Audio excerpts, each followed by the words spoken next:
Hello, dear students. My name is Solomatina Nadezhda Nikolaevna.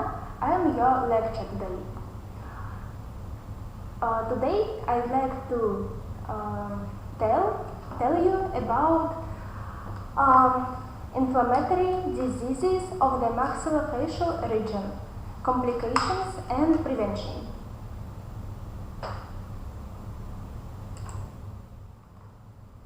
Inflammatory processes are characterized by high dynamics and a variety of clinical picture.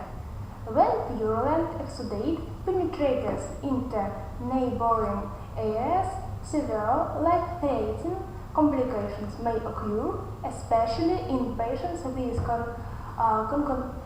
contaminant diseases, allergy to medicines, diabetes, cardiovascular pathology, liver, kidneys, etc. The main task of the physician is early isolation and management of inflammatory processes. This requires correct diagnosis and administration of certain therapeutic or surgical intervention. Moreover, constant monitoring of the inflammatory process is necessary. Specialized medical consultations should be widely used.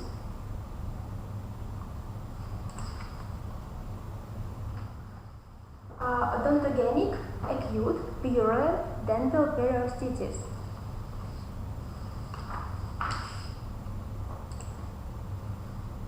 Odontogenic periostitis is the acute abscessed inflammation of the dental periosteum. As a rule, it is found only on one side, vestibular, palatal, or lingual. It's important, remember it.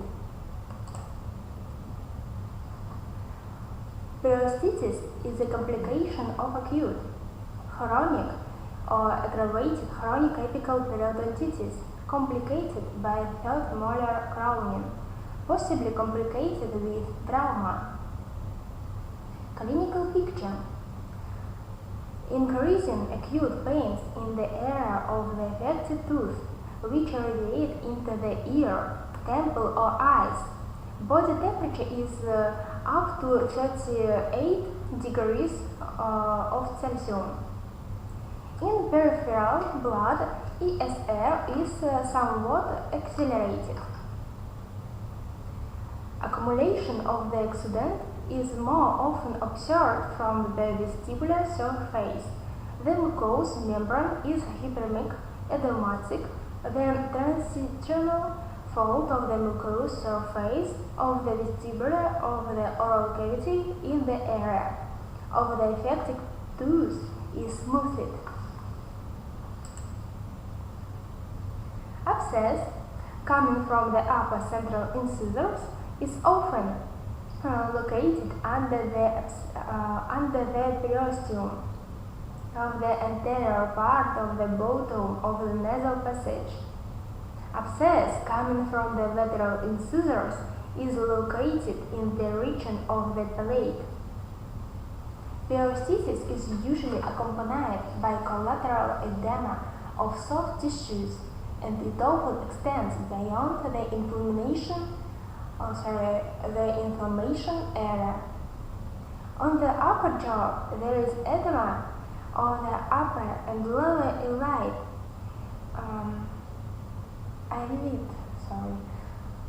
Flattening of the nasolabial groove, edema of the cheeks and upper lip.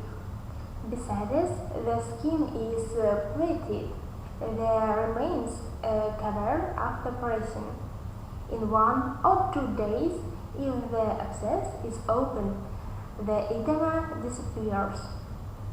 In case of the lower jaw periostitis, edema spreads into the submandibular and chin areas.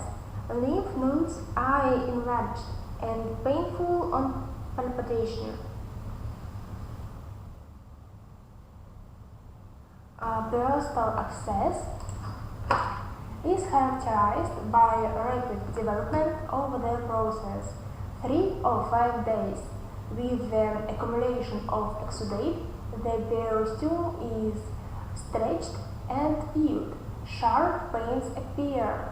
Since the accumulation of exudate under the gingival mucosa, the intensity of pain differs.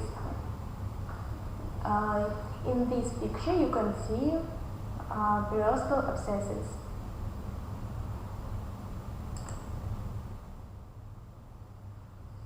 Exudate, in this picture you can see exudate on the vestibular side.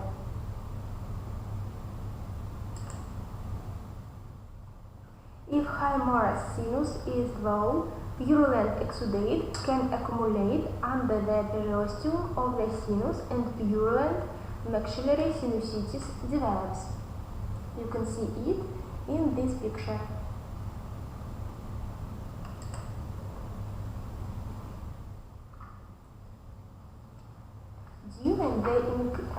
During the examination, the dentist finds out that the causative tooth is changed in color, grayish color.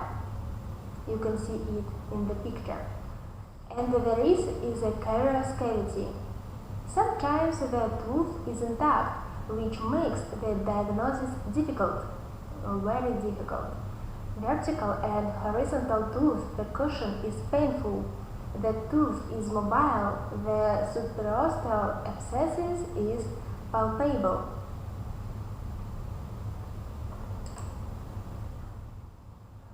In this picture, you can see X-ray.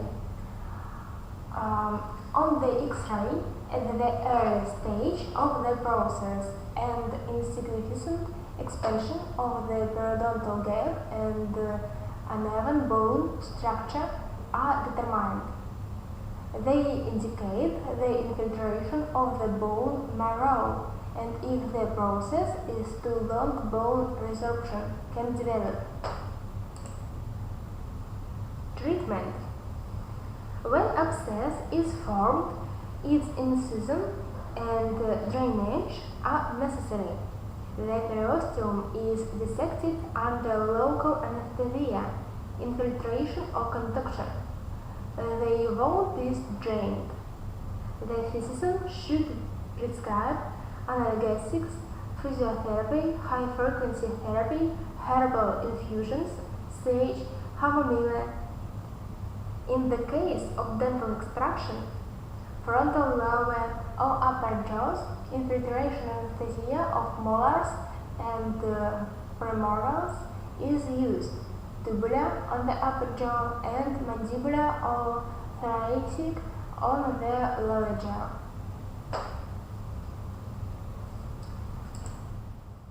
The next thing, pericoronitis.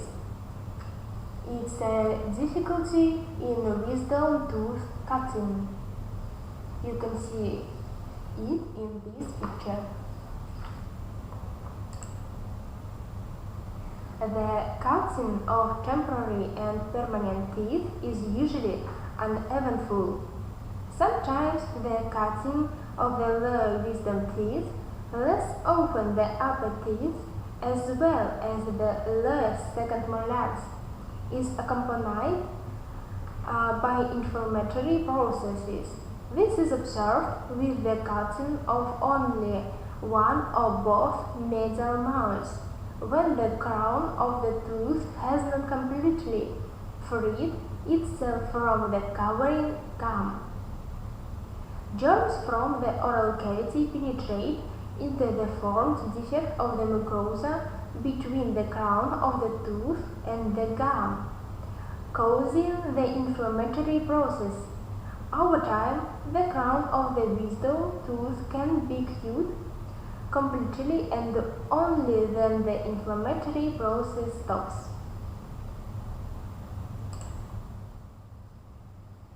Sometimes the cutting of the tooth stops in case of abnormal position of the wisdom tooth, lack of space in the alveolar bone for the third molar, or dense citrical mucosa. and dental operculum is formed above the dental tubercula. You can see it in the picture. Frequent trauma during chewing, accumulation of abundant microflora and food particles contribute to the development of the inflammatory process.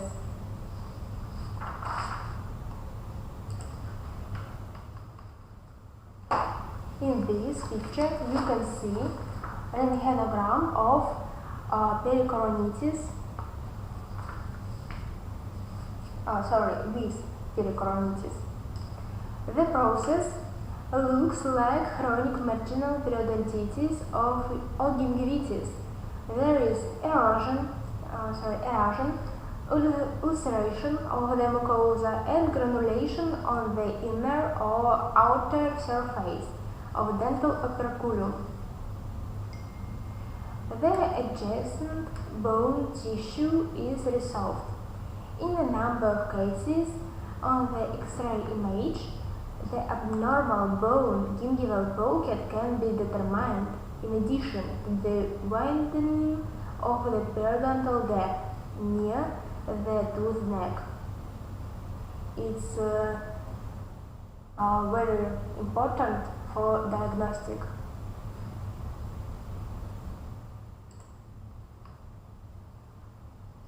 The complicated cutting of the upper wisdom tooth is usually observed when the crown is displaced into the labial or less often the palatinal side. The long-term inflammatory process and occasional recrudescence contribute to the development of the pathological process. You can see it in this rentgenogram.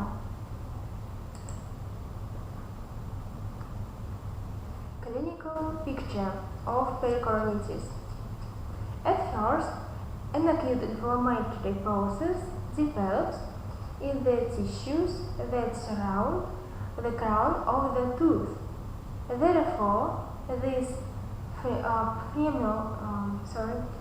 phenomena are called pericoronitis. Severe pain is felt in the area of the wisdom tooth. It radiates into the air or temple. When the collateral inflammatory process spreads to the attachment of the masticatory or medial pterygoid muscle, the opening of the mouth is limited. There appear pains during swallowing. Shear throat develops. Regional nodes are enlarged. They are painful on palpation. Collateral edema of soft tissues is often observed in the corresponding part of the jaw. Body temperature rises up to 38 degrees Celsius. Mucus covering the tooth is hyperemic edematous. The inflammatory process extends to the periosteum of the alveolar portion, to the tissues of the pterygoid fold, sometimes to the anterior palatal arc.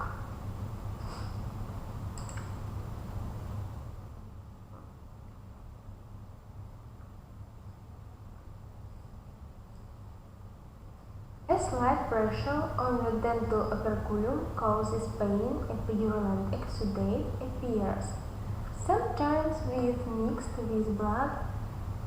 When the purulent exudate spreads to surrounding tissues, abscess, phlegmon, or osteomyelitis may develop. There appears a fistulous passage with a purulent discharge. Recovery can be obtained after the removal of the wisdom tooth and the elimination of the inflammatory focus. Treatment. In mild cases, it is necessary to start treatment with excision of the dental operculum. With a syringe, it is bathed with 3% hydrogen peroxide, 1 or 2% chloramine, or 1% ribanol. Sometimes the dental operculum is cut in the area of its greatest tension and washed with antiseptics. After removal of purulent oxidate, 1 mm of penicillin is injected. Drainage is introduced under the dental operculum. Baths with antiseptics and herbal infusions are prescribed. When the lymph nodes are painful, physiotherapy is administered, high-frequency therapy, microwave therapy, etc. If the treatment is correct, acute event stops in 2 or 3 days. This ensures the cutting of the wisdom tooth.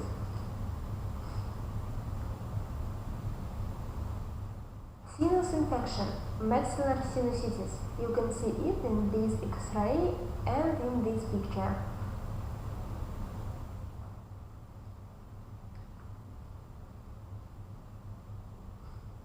Odontogenic or maxillary sinusitis in dental practice is relatively common. Patients with the pathology account for 4.2% of surgical dental patients. Among all inflammatory diseases, the maxillary sinusitis of odontogenic origin occurs in 24 or 15% of cases.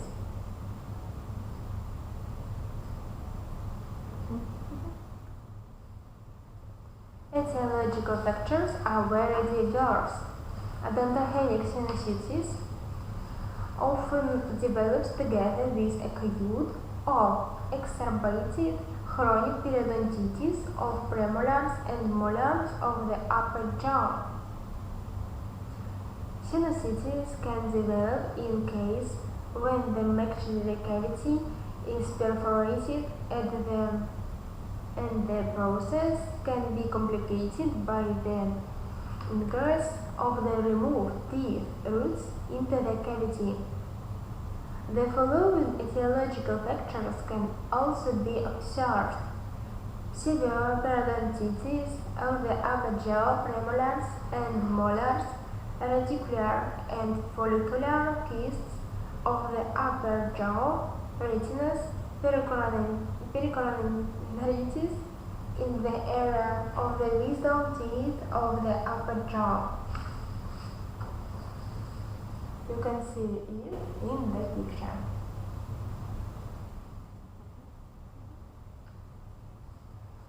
Of all the accessory nasal cavities, the maxillary cavity is of particular importance due to its proximity to the teeth of the upper jaw. Such position allows the infection to invade from the tooth both directly and during various surgical manipulations. Tooth extraction, removal of retinas, apical osteotomy, and etc. Perforation of the maxillary cavity always creates favorable conditions for various complications, which inevitably requires a radical surgery on the maxillary cavity. Taking into consideration the diversity of etiological factors, patients with odontogenic sinusitis should undergo rehabilitation measures.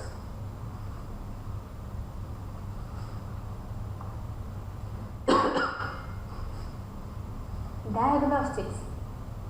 To apply the most rational method of treating patients with this pathology, it's necessary to conduct a complex of diagnostic studies. It's necessary to carefully analyze the clinical picture, the data of functional research methods, electrodont diagnosis, and ultrasound diagnosis. Particular attention should be paid to the X-ray and endoscopic methods of investigation.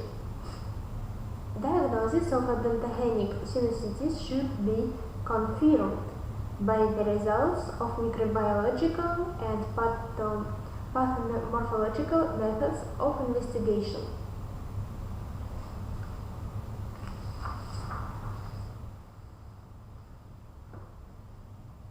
Electrodontal diagnosis is the determination of the result of teeth pulp stability using different devices. For example, odontomer 5th.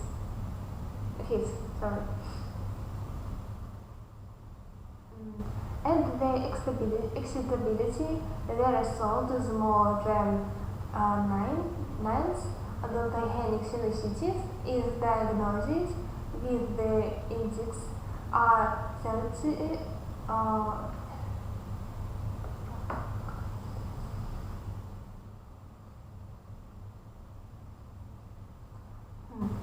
R30 or 40 for molars and premolars. Renal arthritis sinusitis is diagnosed. For non-invasive diagnostics, special ultrasound device is used. It helps to determine the inflammatory process in the maxillary sinus.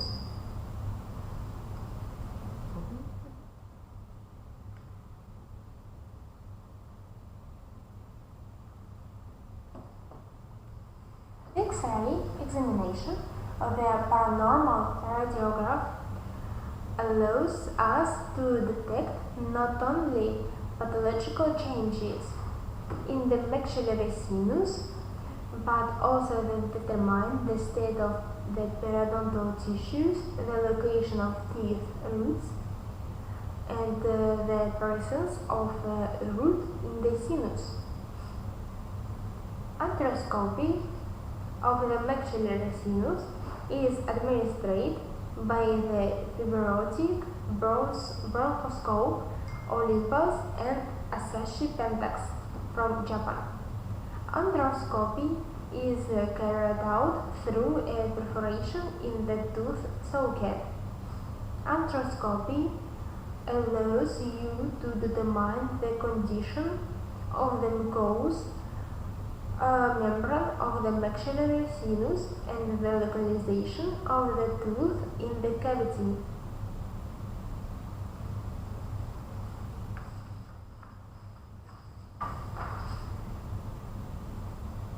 Microbiological and pathomorphological research is carried out by traditional methods to confirm the diagnosis of odontogenic sinusitis.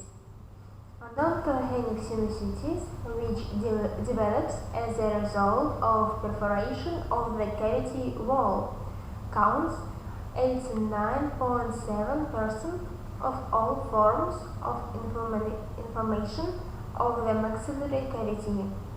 All diagnostic measures in patients with odontogenic sinusitis should be carried out quickly, in complex, and be of an informative character.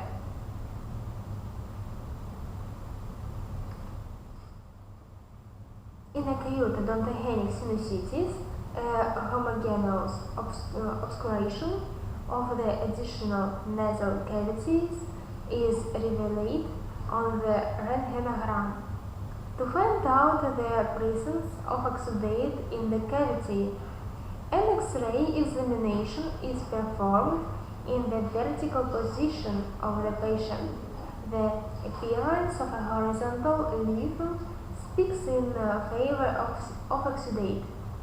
In case of chronic sinusitis, a layered examination on the X-ray image shows the reduced transparency of the accessory cavities due to the uneven thickening of the mucosa either of the entire cavity or of certain walls.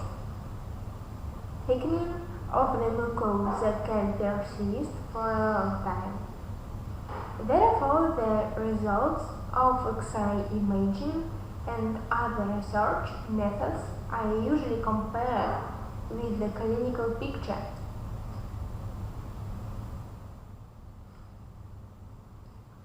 The next point, clinical picture of acute odontogenic sinusitis. Patients complain of pain, feeling of pressure and tension, sense of heaviness in the labial and malar areas, head and headache. The pain radiates into the zygomatic frontal and temporal frontal areas. Nasal discharge is mucous, mucopurulent or purulent. Breathing is difficult. Sometimes the lower eyelid and cheeks swell. The temperature rises. The patient suffers chills. The patient feels pain on palpation in the frontal part of the cavity. Acute odontogenic sinusitis lasts 2 or 3 weeks and ends with recovery or develops into a chronic form.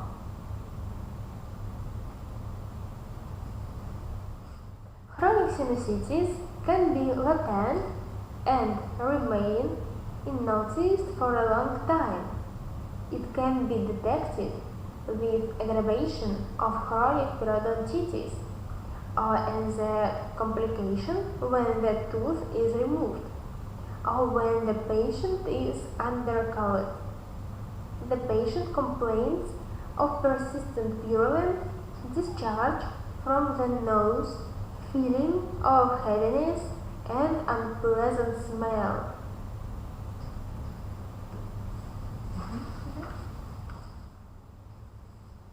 The main clinical signs of connection with the maxillary sinus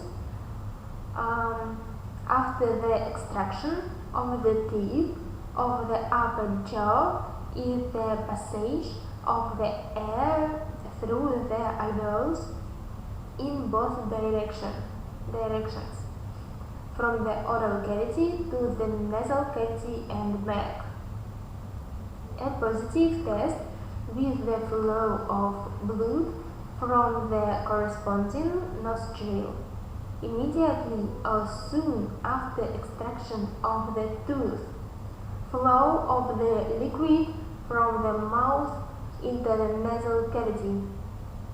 The curate or other instrument can be moved to considerable depth in the direction of the cavity. There is no sensation of the alveolus bottom. In case of perforation, air or blood with air bubbles can go through the alveolus of the extracted tooth. Noise or whistle can be heard.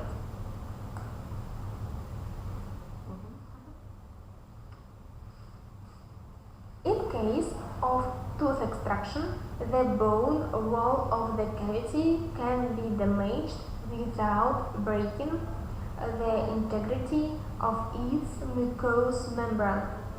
In such cases, it's possible to damage the mucous membrane by careless probing and create conditions for infection development. It's known that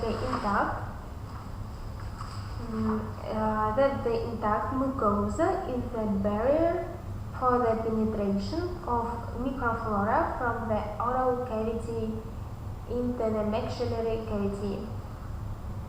In this connection, it's not always necessary to use probing, but when necessary, it must be carried out very carefully and always with a sterile instrument.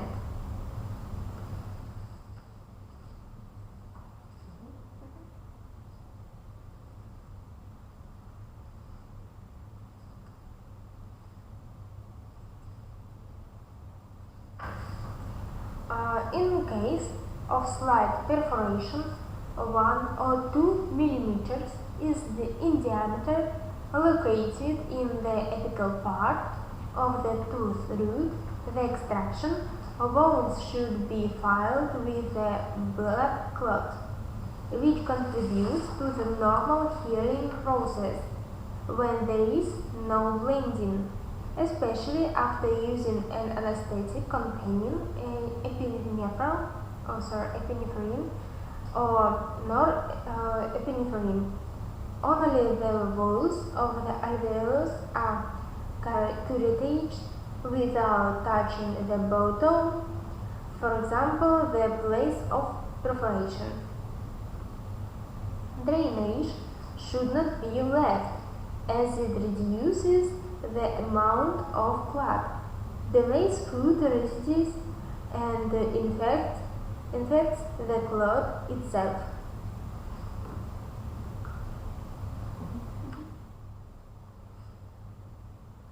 The patient is prescribed antibiotics for 5 days.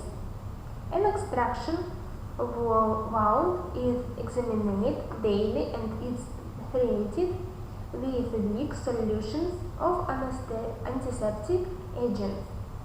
Such treatment gives good results only in case of strict adherence to indications for its usage.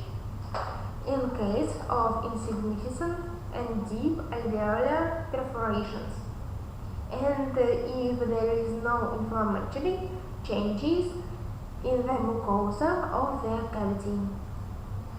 In case of insignificant perforations of the maxillary cavity, and especially in elderly patients, when the atrophy of the alveolar ridge is significantly expressed, it's difficult to rely on spontaneous closure of the passage. In such cases, it's more preferable to use the vestibular fold, which is extended along the periosteal coverage over the transitional fold.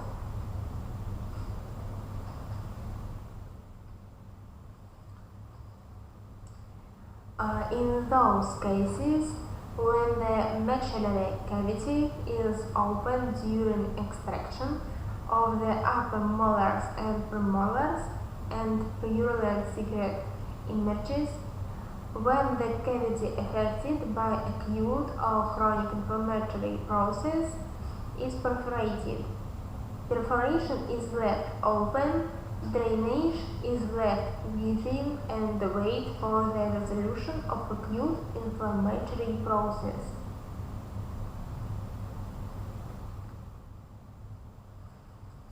In case of fever, patients should stay in bed and take antipyretic agents, salicylates, amitriptyline. In case of general intoxication, sulfonamides and antibiotics are prescribed. For evite outflow of discharge into the nose, drops or aerosols are prescribed. 2 or 5% ephedrine or 1 or 2% cocaine with adrenaline. Under stationary conditions, gauze tampons with the indicated solutions are introduced into the noza. Sometimes a puncture of the cavity through the nose or through a canina fossa with the lavage of the cavity, and the introduction of 100 or 200,000 units of streptomycin in indicated. Teeth with foci of infection in periodontitis are extracted. If after tooth extraction there is a passage through the socket, the cavity can be washed through the socket with 3% solution of hydrogen peroxide or penicillin.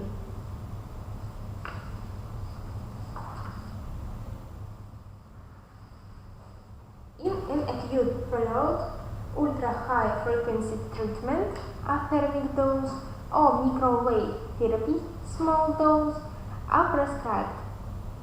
Physiotherapy methods can be combined with punctures of the maxillary cavity. Later, these patients die due to the formation of oranthral fistula. Undergo surgical treatment, a radical operation on the cavity and fistula plastic repair.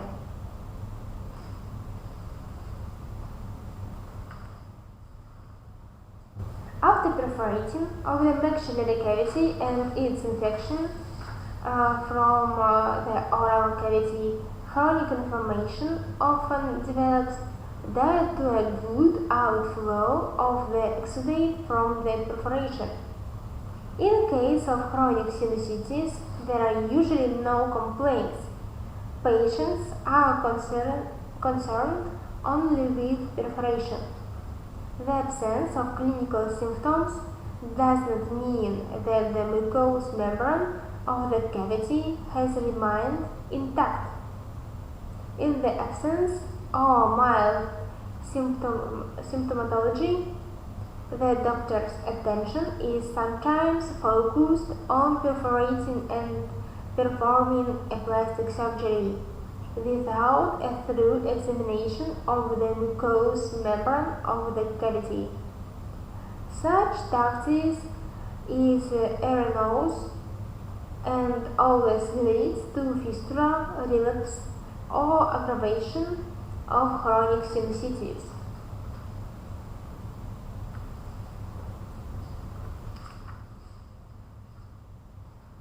Treatment is usually surgical. Surgeons conduct a wide opening of the maxillary cavity, called by loop arthrostomy or Danaher method, and create an anastomosis with the lower nasal passage. Perform a radical operation of sinusitis with simultaneous removal of odontogenic foci if they have not been eliminated earlier. Removal of roots from the maxillary cavity, either the crown of the tooth or the tooth itself gets into the maxillary sinus. These and other debris must be immediately extracted because of the danger of developing subsequent complications in the sinus, fistula formation, odontogenic sinusitis, etc.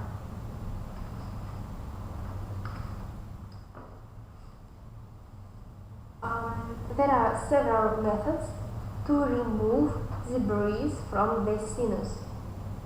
At first, Bogatov method.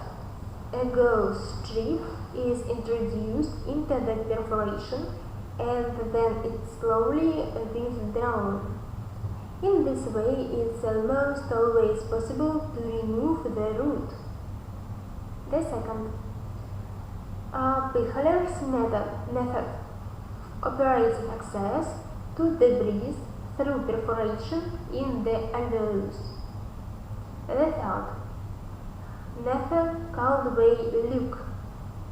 Access to the sinus is carried out through the canine fossa. And what about method Pichler's?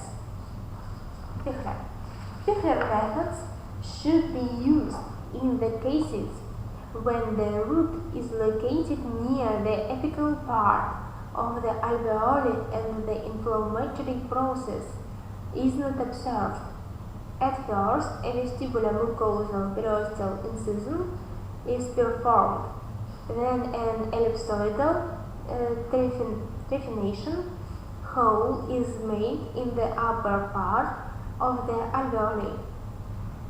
They simultaneously examine both the apex of the alveoli and the bottom of the cavity where the root is often found.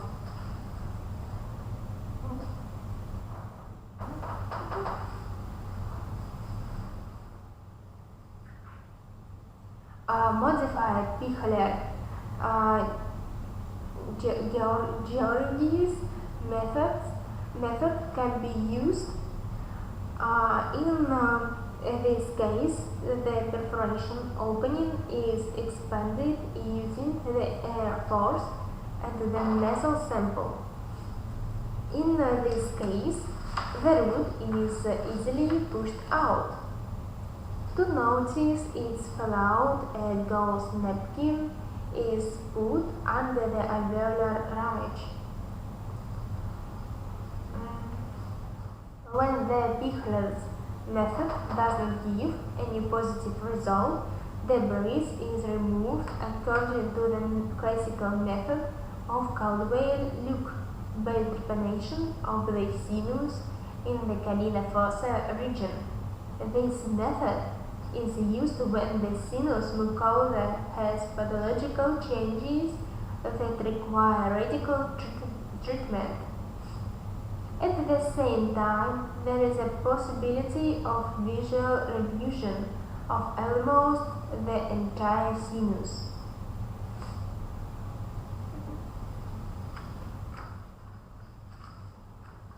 The next topic is abscesses and phlegmon.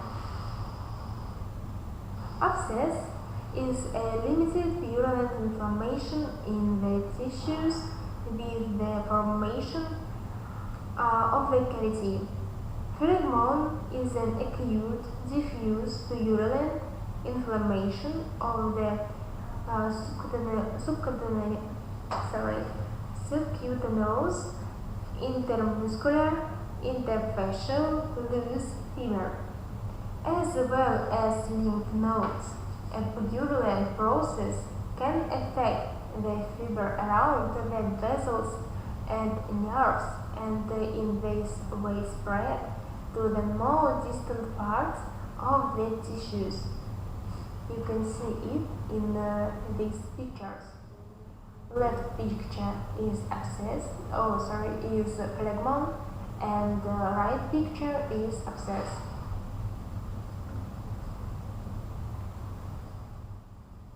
In this picture you can see abscess. Most abscesses and phlegmons of the maxillofacial region accompany odontogenic osteomyelitis and complicate its course. In view of the fact that clinically it is not always possible to distinguish abscess from phlegmon, a number of clinicians give them one and the same description. Abscesses and phlegmons in the maxillofacial area have a diverse clinical development, which is caused by a variety of factors. The most significant is the nature of the disease, the virulence of microorganisms, the general condition of the patient, the localization of the inflammatory process, the type, volume, and the timing of the treatment.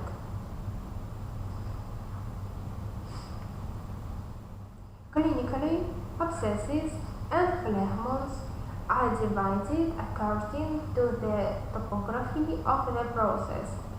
Abscesses and phlegmons of the face, maxillary phlegmons, abscesses of the bottom of the oral cavity, telemandibular and peripharyngeal spatum, and the tongue.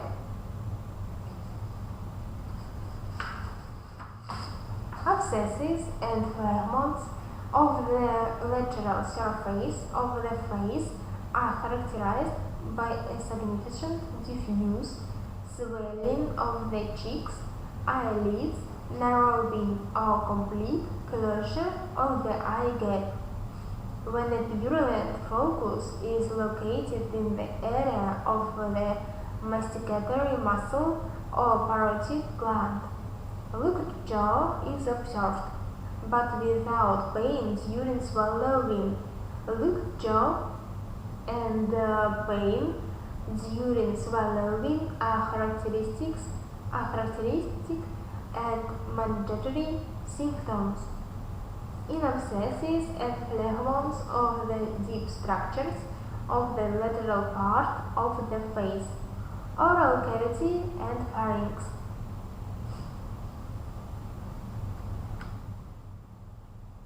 The disease usually begins suddenly and the inflammation is rapidly growing.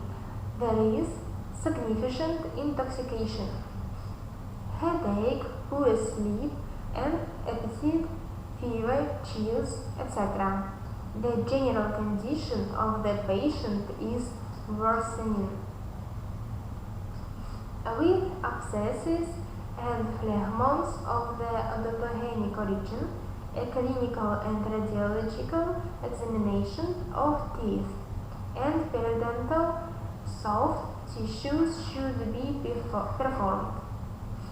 In case of superficially located abscesses and phlegmons, cheeks or dog fossa, it's relatively easy to determine the magnitude, consistency, and boundaries of the inflammatory infiltrate, the presence of surface or deep fluctuations visually or on palpation. This process is complicated if the abscess or phlegmon are positioned deeply submandibular space. The developing phlegmon is characterized by a diffuse, painful infiltrate covered with epidermic skin of mucous membrane. As the inflammatory process develops, the infiltrate increases. Fluctuation is determined in its central parts. In case of deeply located ulcers, these signs appear later, and sometimes they may not appear at all. Whereas infiltrates are typical for osteophlegmons in the lower jaw. You can see osteophlegmons in the lower jaw in this picture.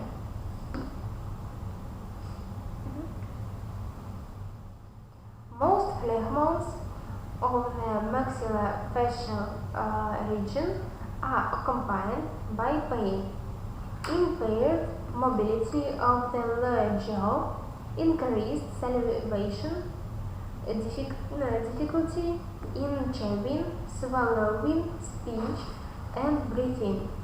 Locked jaw is observed when the masticatory muscles are involved in the inflammatory process. In case of phlegmons and abscesses of the tongue, the sublingual region, the bottom of the oral cavity, telemandibular and peripharyngeal spatum, swallowing, and speech are complicated. To identify the localization of pus, it's possible to use exploratory puncture. Changes in the blood formula correspond to the severity of the clinical picture. Pronounced leukocytosis, a significant acceleration of ESR.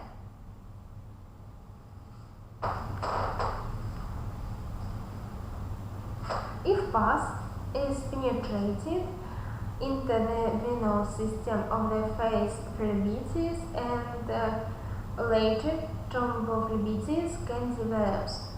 This can lead to the development of thrombosis of the sinuses. Rapid flow of the process and delayed assistance can lead to a fatal outcome. You can see treatments in this picture. Treatment of abscesses and phlegmons should be complex, surgical and drug-induced. The task of surgical treatment is fast evacuation by cutting soft tissues or extraction of the tooth, which can be the cause of the process. When choosing the site, direction and the length of the incisions, the surgeon should be guided by the following principles. The first, access should be carried out in the shortest possible way. The second, the incision should be made in the lowest part of the abscess cavity to create conditions for natural drainage. The third, it's necessary to avoid damage of large blood vessels, nerves, and excretory ducts. The fourth, it's necessary to achieve a good cosmetic effect.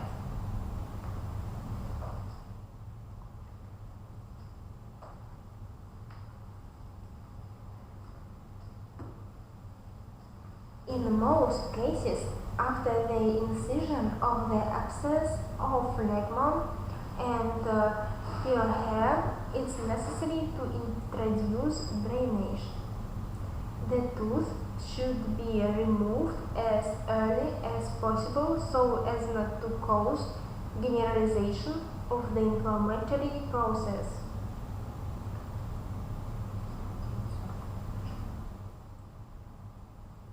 It's necessary to use antibiotics of a wide spectrum: ampicillin, methicillin, oxacillin, gentamicin, etc.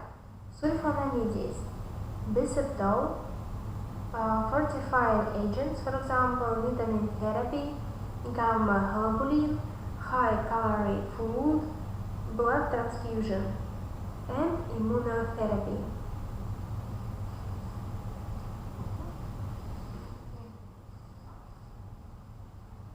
In case of mild abscesses that tends to be restricted, not accompanied by a worsening of the patient's general condition, the therapy reduced to a cut with drainage application, Novocaine blockades, and phytotherapy.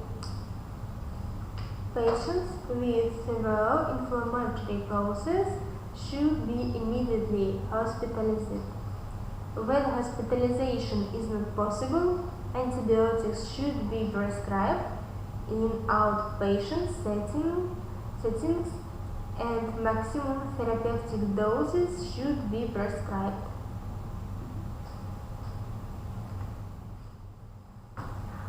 In case of water and electrolyte imbalance, 500 milliliters of 5 and 10% of glucose solution, vitamins C, B, B2,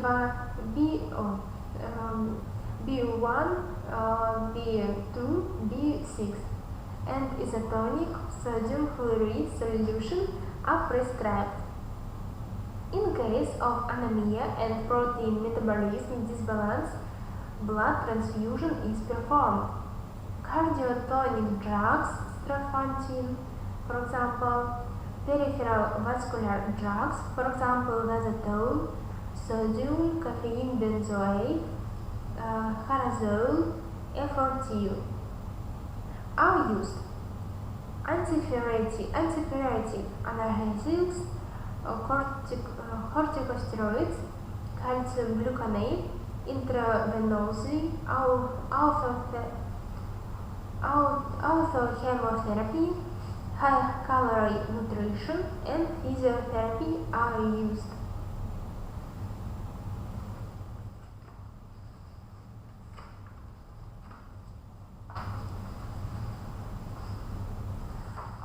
And then next topic is odontogenic osteomyelitis. This is an inflammatory process of human bones. The source and site of entry for infection and sensitization of the organism are dental and periodontal disorders. You can see this in the picture.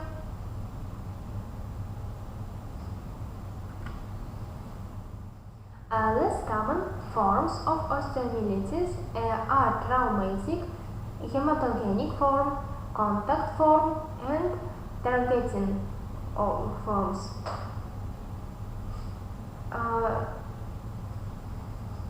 Reflex, allergic, and embolic theories complement each other and can give a relative understanding of the pathogenesis of odontogenic osteomyelitis. Osteomyelitis is more common at a young age, 16 or 4 years old. Clinical picture and diagnosis. Diagnostic. The clinical picture of the disorder is diverse,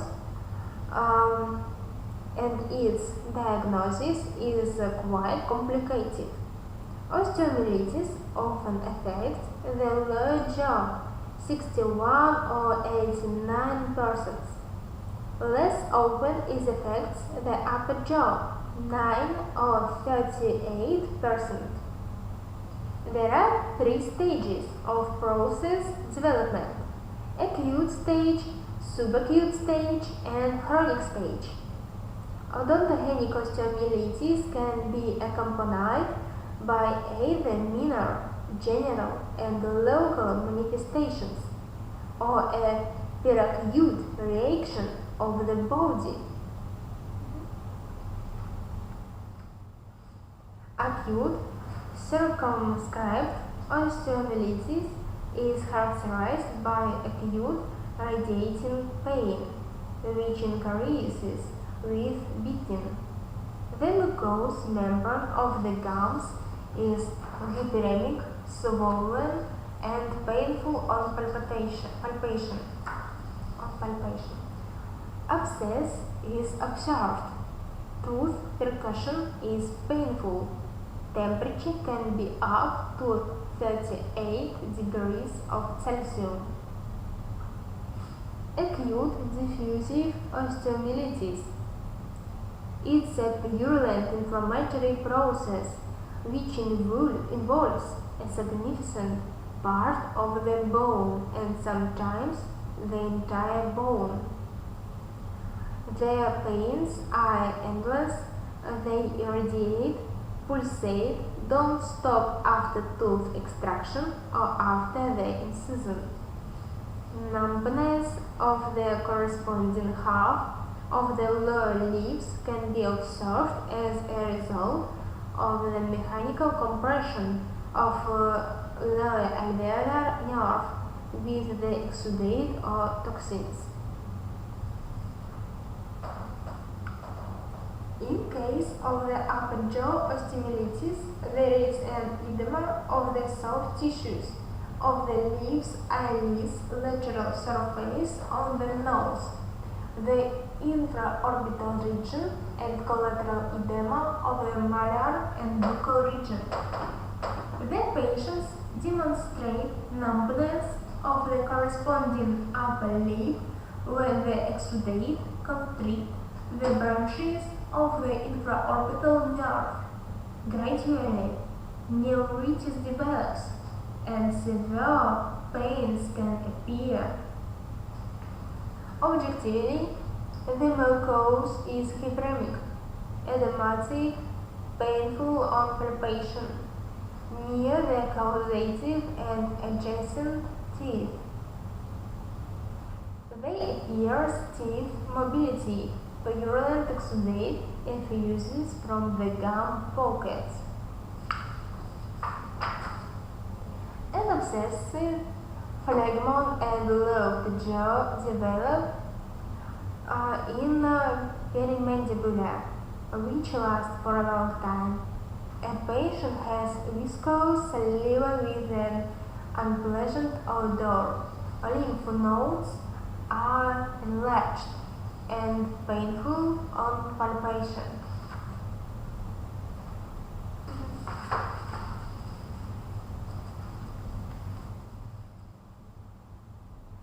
The patient is in serious condition. General weakness, chills, sweating, severe headache, insomnia, loss of appetite, high temperature 38 or 4 degrees of Celsius, lasts for several days. Pulse is accelerated, arrhythmic, and weak. In case of sepsis, a fatal case is probable. Clinically, a septic form begins with a strong chill, high temperature over 4 degrees, impaired consciousness, and vomiting. Due to toxic hemolysis, patient's sclera, and sometimes skin is yellow. This is a threatening symptom. In case of acute osteomyelitis, lymphocytosis and accelerated ESR are observed. The number of erythrocytes decreases 2.5 or 3 mm. Leukopenia and lymphopenia indicate a weak body resistance and a poor prognosis.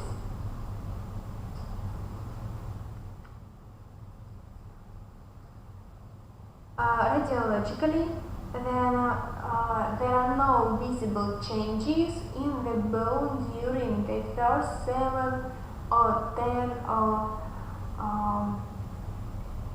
14 days. Later, the bone structure becomes obscure and spotty due to the formation of sequesters of various size. Osteomyelitis complications are the perimaxillary phlegmon. In rarer cases, the lung abscesses, cerebrocardiac sinus abscesses, and kidney impairment.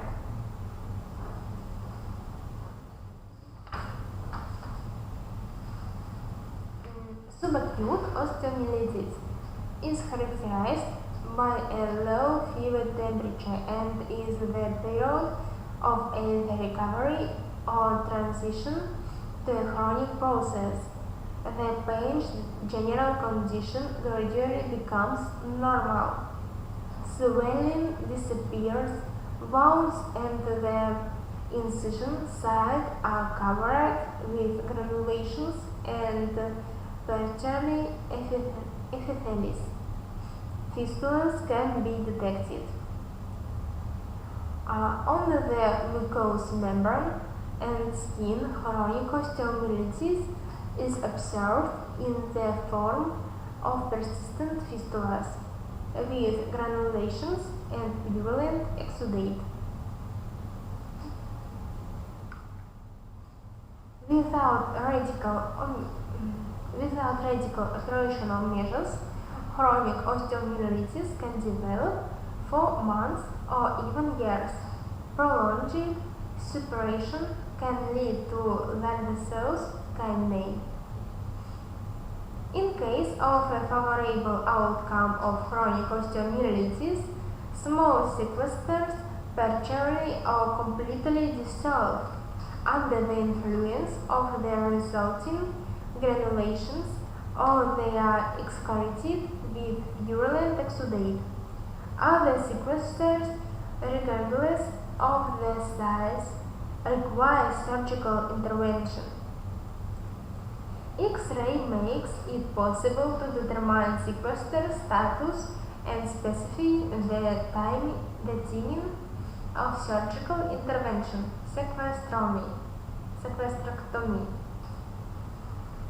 Treatment of acute odontogenic osteomyelitis, both medical and surgical, should be carried out in hospital. To ensure a better outcome, an acute and active combination of local and general treatment is necessary. Along with surgical interventions, antibiotics and sulfa drugs are used 200 or 300 milligrams 2 or 4 times a day.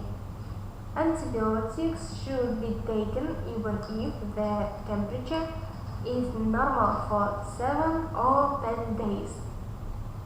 Patients should stay in bed, stick to a vegetable milk diet, and don't forget about the hygiene of the oral cavity.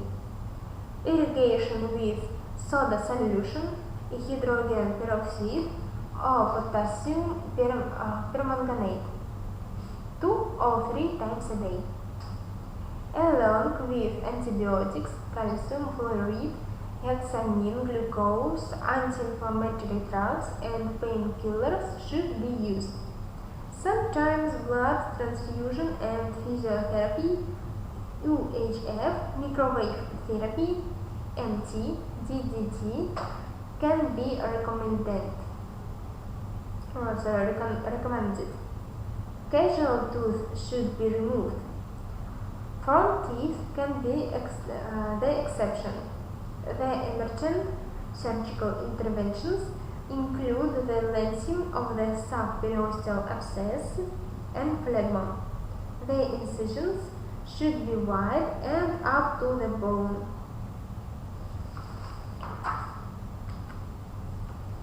In case of acute diffuse osteomyelitis, it's necessary to remove not only the causative tooth, but also to devitalize the nervy teeth and can be the additional source of infection. Moving adjacent teeth should be left until the process is realized. They can be preserved. In case of subacute osteomyelitis, mobile surface sequesters should be removed.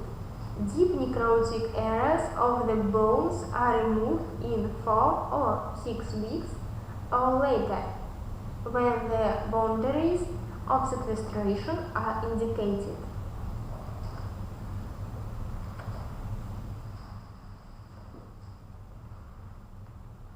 The next topic, lymphatic adenitis. Acute lymphatic adenitis, which affects the regional lymph nodes, is the object of urgent diagnosis and therapy. The barrier function of the lymph nodes is often reduced due to the damage of the lymph nodes. Lymphatic adenitis is observed as inflammation of one separate node and of a group of nodes. Infected teeth, gingivitis, stomatitis, glossitis, ulcers, furuncles, and other inflammatory diseases of the skin, face, and head can cause local and regional inflammation of the lymph nodes, both submandibular and cervical.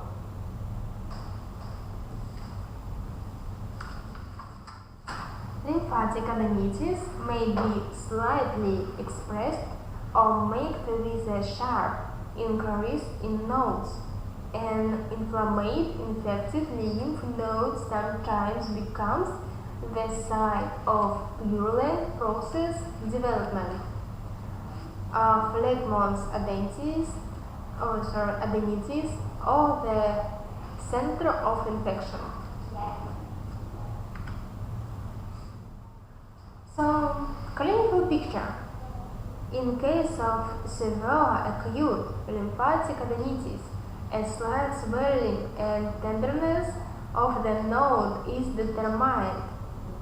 The patient feels a slight soreness in the muscular movements with the well-being. In cases of lymphatic adenitis of the submaxillary glands, in case of abscess, the temperature rises. Pain is felt not only with palpation, but also on its own. Infiltrate is defined. The node becomes stiff. The skin is hyperemic. Later, with purulent melting of the node, fluctuation is indicated and formation of phlegmons adenitis is possible.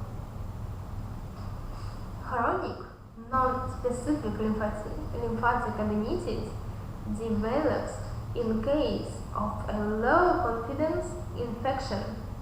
Chronic periodontitis, gingivitis, recurrent after periodontal disease, chronic tonsillitis. The node is enlarged, the slightly painful on palpation. Its mobility is somewhat limited. If the process is aggravated, the node can separate. Treatment. At first, radical sanitation of odontogenic foci and treatment of primary disease. At second, outflow of purulent exudate by means of extraoral incisions, antibiotics, antipyretic, and analgesics.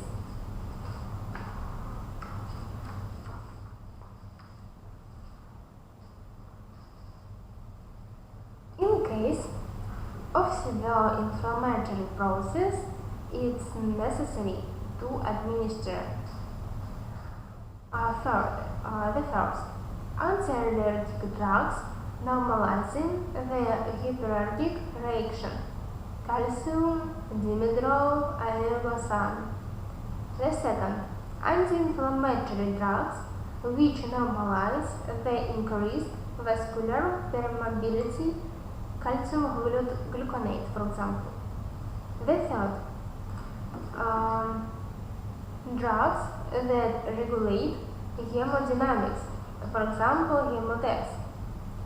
The fourth, small doses of blood transfusion, 18 or 100 millimeters, to stimulate the protective mechanisms of the body.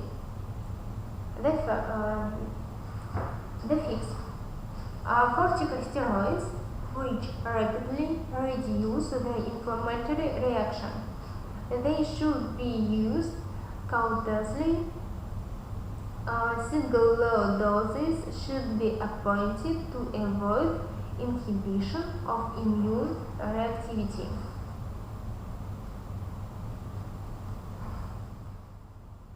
So, and in recent years, the following drugs are usually administered. At first, proteolytic enzymes that deactivate fibrinolysis, for example, hemophysin. At second, antistaphylococcus gamma globulin and antistaphylococcus serum are prescribed to normalize the immune reactivity of the body. And at third, anticoagulants, for example, heparin, 1 time per day intravenously.